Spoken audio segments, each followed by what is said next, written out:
Okay, hello. So it's that time again where I do a little mini book haul. I only have four books here, but I didn't want to pile them up and then have to kind of try and get through them all within so many minutes and stuff. So I have four absolutely lovely books to talk about and show you.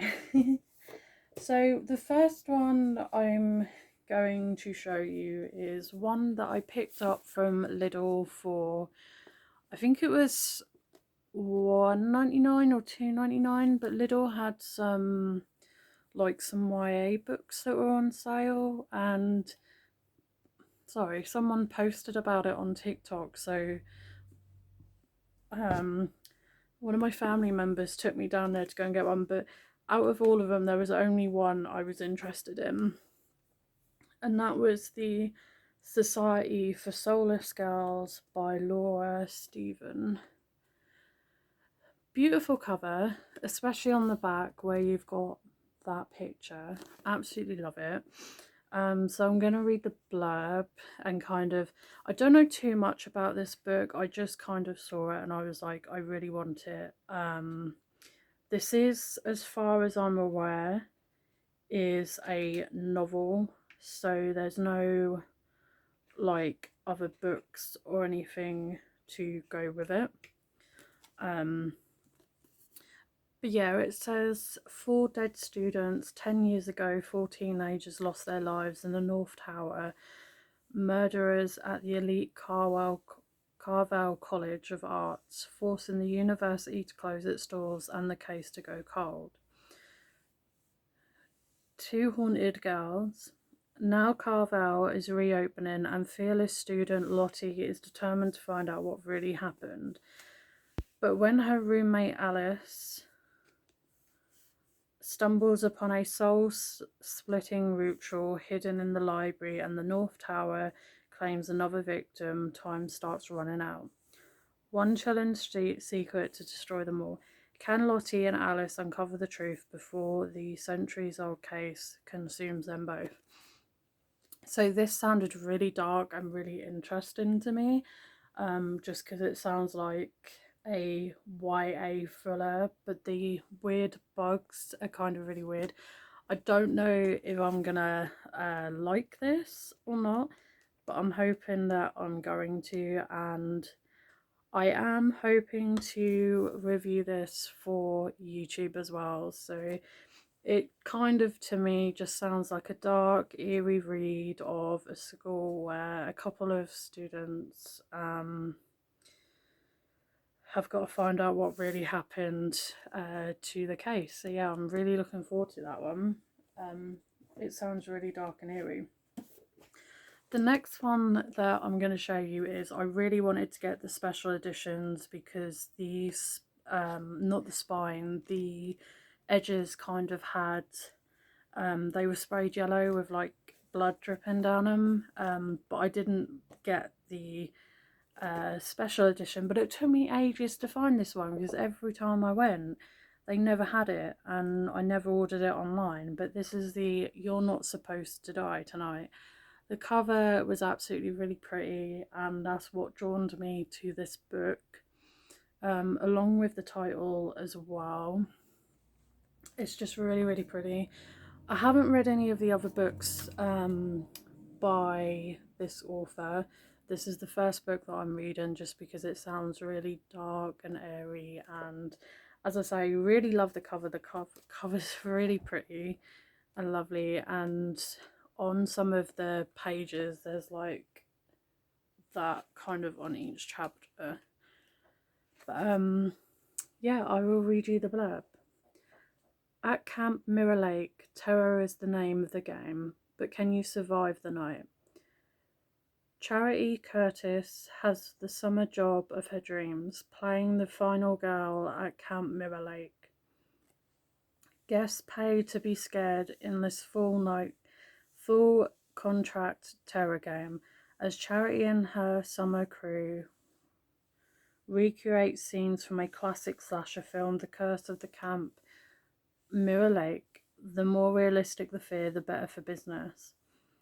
But on the last weekend of the season, Charity's co-workers begin disappearing, and when one ends up dead, Charity's role as the final girl suddenly becomes all too real.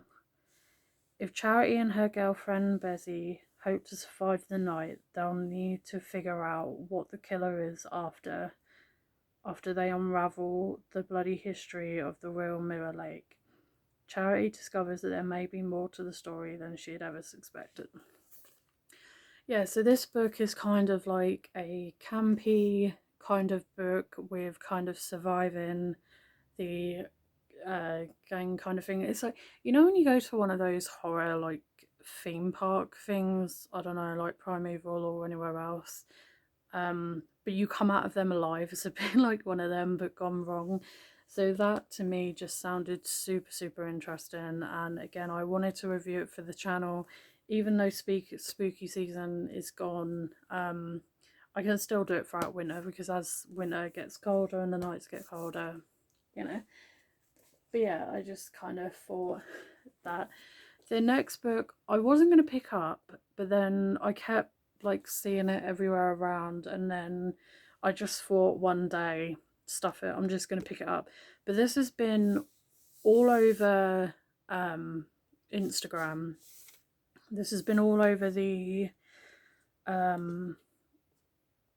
post and that, and the American cover is different to the British cover, but that is Suddenly a Murderer. This sounds like a teen book where they have to kind of solve who the murderer is, and it just sounded really interesting. Not too keen on the cover, but I wanted to get it and just review it for the channel, and it kind of sounds like my cup of tea anyway. What I like about it is because Hotkey books on the back have this little like dialogue with what's in it. So you've got Diamonds, Party and Murderer.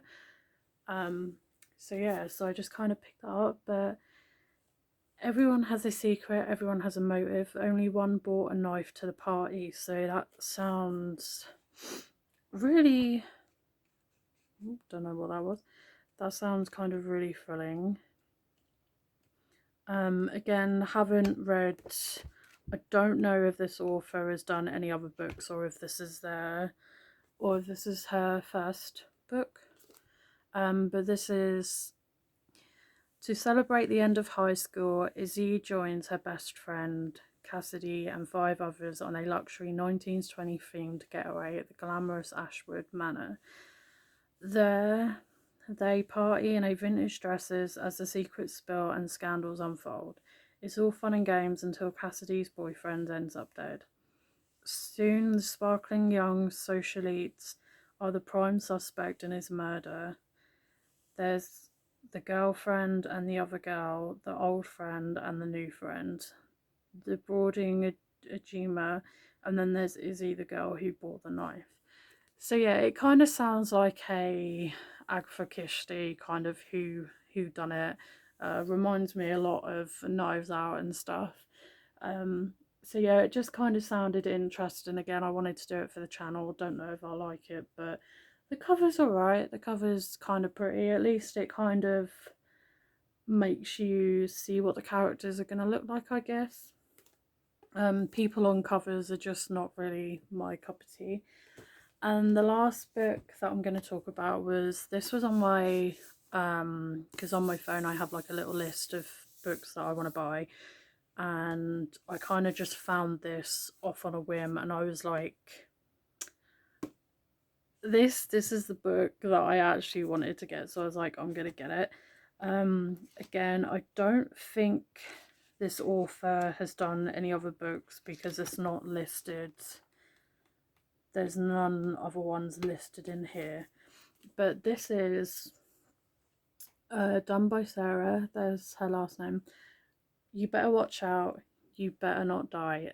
This is a Christmas themed book, so I'm going to read this in December, review it and have it for my channel, along with Stay Another Day by, I think it's Juno Dawson, if I remember it correctly. But the cover is absolutely really pretty because it's like Christmassy themed, and it reminds me of the red like Christmas lights and the snow.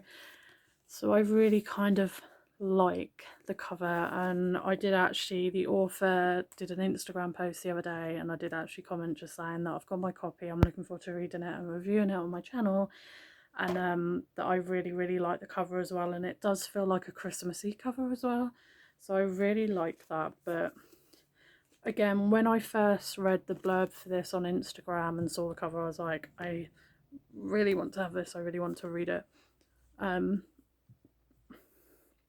Excuse me. But I'll read the blurb, and this is: every day in December, a gift is left for Alina in the abandoned tower block opposite her flat. At first, she can't help but be flattered, hoping that her secret Santa is enigmatic Raz, a boy she has a history with. But with each day that passes, the gifts get darker and more dangerous. Is this a harmless bit of festive fun, or does this have something to do with Nina's disappearance last year? If so, will Arena be next? I think I pronounced that wrong. If I pronounced that wrong, I'm so sorry. I'm not great at reading every single word. Dark, Moorish and chilling, the countdown to Christmas is now on and time is running out. So yeah, it sounds like the perfect Christmas read, which is why I picked it up, because I was like, I can read this in December, I can read my other Christmas themed book, and then it can kind of be like Christmassy themed. So yeah, so these were basically all of the books that I've picked up for my book haul within the last couple of months. I don't know when I'll do another one, probably when I've got another 4 or 5 again, but I'm only buying books now if I know that I want them and I am 100% going to read them. So please like, comment and subscribe, as it helps the channel grow and it helps me get to do more book content. Thank you.